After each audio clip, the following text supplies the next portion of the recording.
నమస్తే, welcome to ASP 9 news. ఈ రోజు నుంచి మార్నింగ్ న్యూస్ కూడా స్టార్ట్ చేయడం జరుగుతుంది. దయచేసి ఆదరిస్తారని కోరుకుంటూ ఈ రోజు ఈనాడు పేపర్ చూసుకుంటే ఈనాడు పేపర్ లో ముఖ్యాంశాలు వచ్చేసి వసతులు లేని వర్సిటీలు, అధ్వానంగా హాస్టళ్లు, పెంచులు పడుతున్న పైకప్పులు, తలుపులు లేని మరుగుదొడ్లు, నాశరకంగా భోజనం, ఆందోళన చేస్తున్న చర్యల శూన్యం, నిధులు పెద్దగా అవసరం లేని పనులు చేయని అధికారులు, బడ్జెట్ లో కేటాయింపులు అరకూర, వాటిలోని ఇచ్చేది నామం మాత్రమే అంటూ ఒక పెద్ద వార్తని తీసుకుంది. అయితే ఉస్మానియా యూనివర్సిటీ లాంటి తదితర యూనివర్సిటీలు అన్నింటిలో అసలు వాస్తవానికి వీసీ లేక అసలు పాలన యంత్రాంగమే కరెక్ట్ గా లేదు.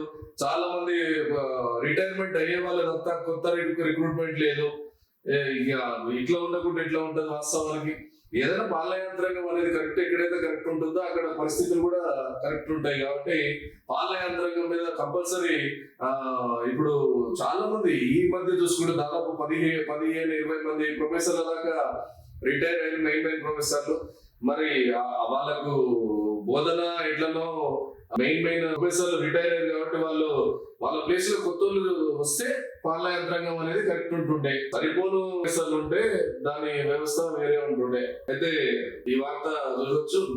ఛాంపియన్స్ కి 125 కోట్లు భారీ నజరానా ప్రకటించిన 125 కోట్ల నజరానా ప్రకటించి 17 ఏళ్ల సుదీర్ఘ విరామం తర్వాత T20 ప్రపంచ కప్ సాధించడం దేశం ఉప్పొంగింది. సంబరాలు మిన్నంటాయి అనేది ఒక వార్త, ప్రధాన వార్తగా చూసుకోవచ్చు మనం.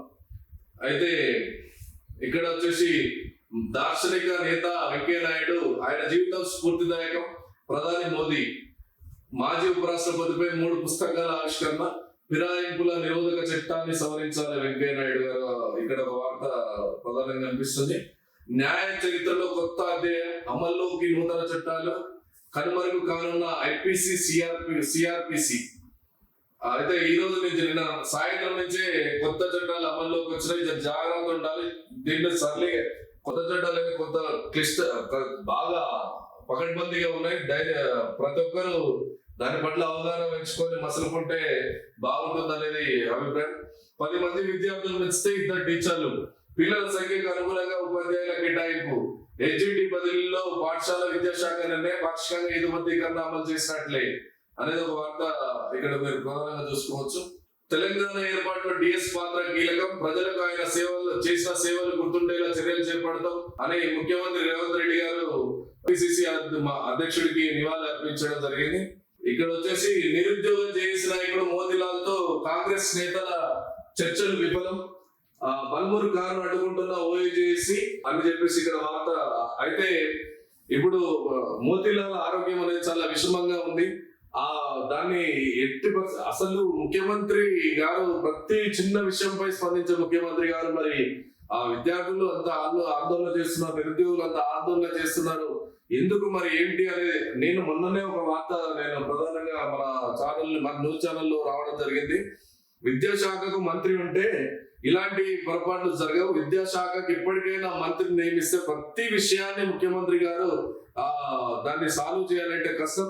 ఏ శాఖకు ఆ శాఖకు ఒక ప్రతినిధి అంటే ఒక మంత్రి ఉన్నట్లయితే ఖచ్చితంగా ఇలాంటి సమస్యలు అనేవి కొంత పరిష్కారం అవుతాయి. కాబట్టి దయచేసి ఇప్పటికైనా ముఖ్యమంత్రి విద్యాశాఖ మంత్రిని ఏర్పాటు చేయండి, విద్యాశాఖకు ఒక మంత్రిని భర్తీ చేయండి.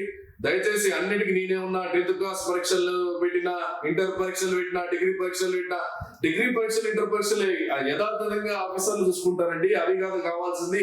ఇలాంటి సమస్యలు వచ్చినప్పుడే మంత్రి వాల్యూ తెలుస్తుంది, మంత్రి విలువ తెలిసేది ఈ టైంలో. ఇప్పుడు మంత్రి ఉంటుంటే వాళ్ళు పోయి ఒక రిప్రజెంటేషన్ ఇచ్చేది. నీ దగ్గరికి రావాలంటే నిరుద్యోగులకు కొన్ని అడ్డంకులు ఉంటే ముఖ్యమంత్రి స్థాయి వరకు రావాలంటే ఒక మంత్రి ఉంటే వాళ్ళ దగ్గరికి వెళ్ళి చెప్పుకునేడానికి కొద్ది ఆస్కారం ఉంటది. కాబట్టి దయచేసి ఖచ్చితంగా మంత్రిని నియమించాలి, విద్యాశాఖ మంత్రిని నియమించేసి వాళ్ళ నిరుద్యోగులు ఏదైతే కొట్లాడుతున్నారో ఏది ఆచరణ సాధ్యంగా ఉన్నాయి, ఏది ఆచరణకు సాధ్యం లేదనే విషయాన్ని దయచేసి పరిగణలోకి తీసుకోవాల్సిందిగా ముఖ్యమంత్రిని కోరుతున్నారు వాళ్ళు. అయితే అశ్వరాజపేట యుఎస్ఐ ఆత్మహత్య యత్నం, సిబ్బందికి ఈయనకు ఈ మధ్య కొంత డిస్టర్బెన్స్ రావడం వల్ల కింది సిబ్బంది మాట వినట్లేరు, తన మీద ఫిర్యాదు చేశారన్న మనస్తాపంతో యుఎస్ఐ ఆత్మహత్య యత్నానికి పాల్పడ్డాడు. స్థానికులు చూసి ఆయన హాస్పిటల్లో చేయడానికి ప్రస్తుతం పరిస్థితి విషమంగా ఉంది. రామోజీరావుకు భారతరత్న ఇవ్వాలి. మాజీ ఎంపీ మురళీమోహన్ అరాచక పాలన చీల్చెండాడారు. ఎమ్మెల్యే రఘురామ జర్నలిజాన్ని సామాన్యుడి చెంతకు తెచ్చారు. Eenadu Telangana editor DN Prasad botanical garden లో సంస్మరణ సభ అని చెప్పేసి ఒక వార్త ఇక్కడ చూస్తున్నాం. ఇక ఆంధ్రజ్యోతి విషయానికి వస్తే ప్రజల మనిషి వెంకయ్య నాయుడు భారతమాత సేవలో ఆయన జీవన ప్రస్థానం, ప్రజాసేవ పట్ల తిరుగులేని నిబద్ధత గల నేత, ఆటపోట్లను తేలిగ్గా అధిగమించే సమర్థుడు, మాజీ ఉపరాష్ట్రపతిపై ప్రధాని మోదీ వ్యాసం, వెంకయ్య నాయుడు వాక్పటిమ సాటిలేంది, జన్మదిన వేడుకల సందర్భంగా ప్రధాని ప్రశంస, వెంకయ్యపై 3 పుస్తకాల ఆవిష్కరణ అనేది ఒక వార్త, ప్రధాన వార్త ఇక్కడ ఉంది.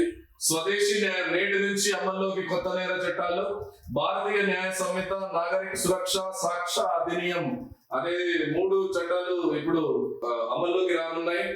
ఐపీసీ ఇక BNS, CRPC, BNSS evidence act బిఎస్ఏగా మార్పు, పోలీసులకు మరిన్ని అధికారాలు, దేశద్రోహం రాజద్రోహంగా పరిగణ, నిందితుల చేతులకు బేడీలు పునరుద్ధరణ అంటే మళ్ళీ బేడీలు వేసే చట్టం మళ్ళీ వచ్చింది. కొత్త చట్టాలపై పలు వర్గాల అభ్యంతరాలు, ఇవి మనం చేసుకున్న చట్టాలు అని అమిత్ షా గారు చెప్పడం జరిగింది.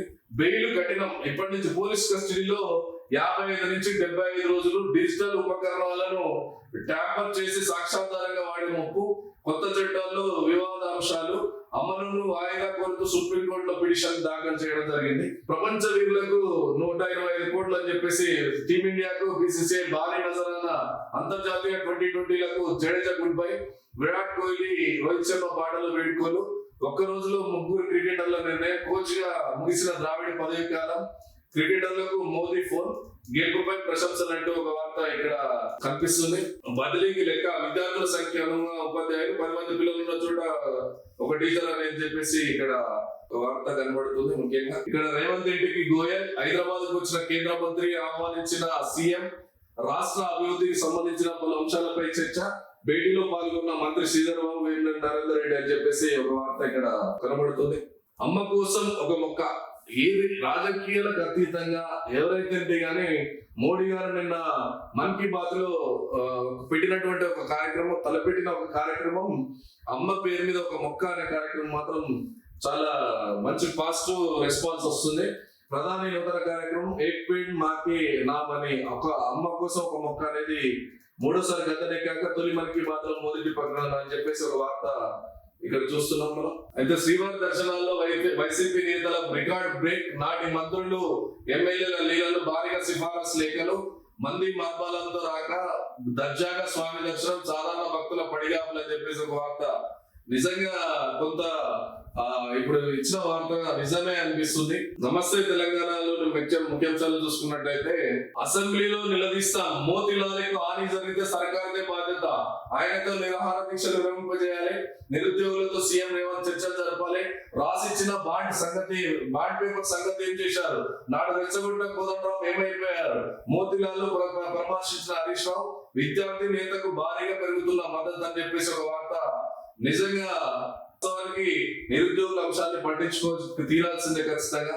కేబినెట్ లో వివక్ష అనే ఒక వార్త ఇక్కడ చూస్తున్నాం. కాంగ్రెస్ నేతల అడ్డగింత, గాంధీలో బల్మూరు వెంకటకు చుక్కేరు, విద్యార్థి నేతలు నిరుద్యోగుల నిరసన, చర్చలు విఫలం, మెత్తబడని మోతీలాల్ సీఎం తో భేటీకి ఒప్పించాలని డిమాండ్, రేవంత్ రెడ్డికి ముక్కుదాడు, ఏకపక్ష నిర్ణయాలకు బ్రేక్, నెగ్గిన సీనియర్ల మాట, వలస నేతలకు మంత్రి పదవులు వద్దన్న అధిష్టానం, లోను సొంత నిర్ణయాలకు చెల్ల, ఓడిపోయిన వారికి పదవులు ఇవ్వడం ఉండదు, పిసిసి మంత్రివర్గ విస్తరణలో సీనియర్ల ముద్ర అని చెప్పేసి ఒక వార్త ఇక్కడ మనం చూస్తున్నాం. రహస్య విచారణలో లీకెట్లు ఇస్తారు, జస్టిస్ నరసింహారెడ్డి మీడియాతో ఎలా మాట్లాడారు, దర్యాప్తు సంస్థలే కాదని కమిషన్లు అంటే కాలయాపనే, గ్యారంటీల అమలు దృష్టిని మరల్చేందుకే ఈ డ్రామా, కుగ్గిన పిల్లలు సర్చ్ చేయకుండా రైతులకు రేవంత్ అన్యాయం, నిరుద్యోగులే కాంగ్రెస్ పాలకుల అధికార పదాన్ని దింపుతారు, కాంగ్రెస్ సర్కార్పై విరుచుకుపడ్డ ప్రొఫెసర్ వినోద్ కుమార్ గారు అని చెప్పేసి ఒక వార్త మనం ఇక్కడ చూస్తున్నాం. సదనం దారుణం, అడ్డగోలుగా వైకల్య నిర్ధారణ పత్రాలు జారీ, మెడికల్ బోర్డుల పరీక్షల్లో వెలుగు చూస్తున్న వైనం, హెచ్హెచ్ కేటగిరీ చెకప్ లో మరీ అధ్వానం, సగానికి పైగా తిరస్కరణకు గురవుతున్న అభ్యర్థులు అని చెప్పేసి ఇక్కడ ఇంకో వార్త చూస్తున్నాం. డెంగ్యూ లక్షణాలు, తీవ్ర జ్వరం, అంటే డెంగ్యూ ఈ వర్షాకాలంలో ప్రజలు జర అప్రమత్తంగా ఉండాలి.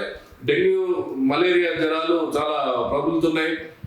ఎక్కువవుతున్నాయి కాబట్టి దీని లక్షణాలు వచ్చేసి తీవ్ర జ్వరం, తలనొప్పి, కండ్ల మంట, చర్మంపై దద్దుర్లు, కండరాలు, కీళ్ళ నొప్పులు, అధిక దాహం, బీపీ పడిపోవడం, ముక్కు, నోరు, మలం ద్వారా రక్తస్రావం ఇవి లక్షణాలు.